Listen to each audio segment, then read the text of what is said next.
be sure to turn the power off before performing any maintenance.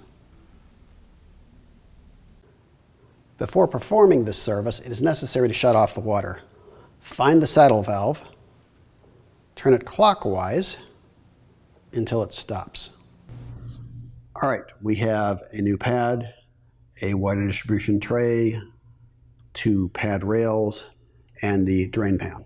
So we're going to put this all together. So first thing we do is, you'll notice there are 2 little tabs on here, and they snap into these here on the drain pan. So we're going to snap that together.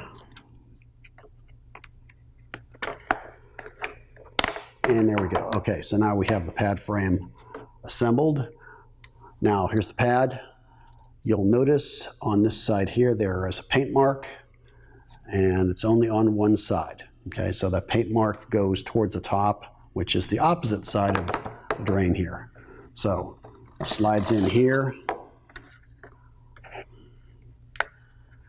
Again, you will notice that there is the paint mark. Okay, so now we're going to get our distribution tray and slide it on there. There we go.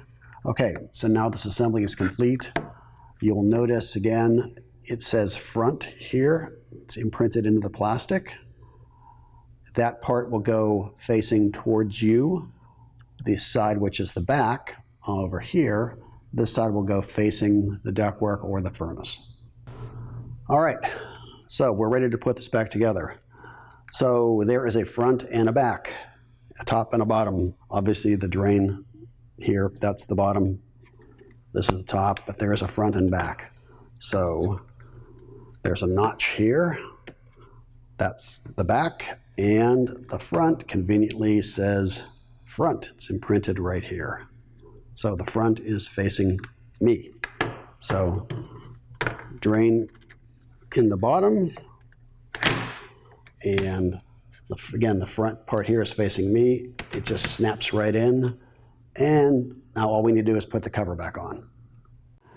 I'm your host, Jay. Thank you for watching. For additional help or questions, please feel free to contact us.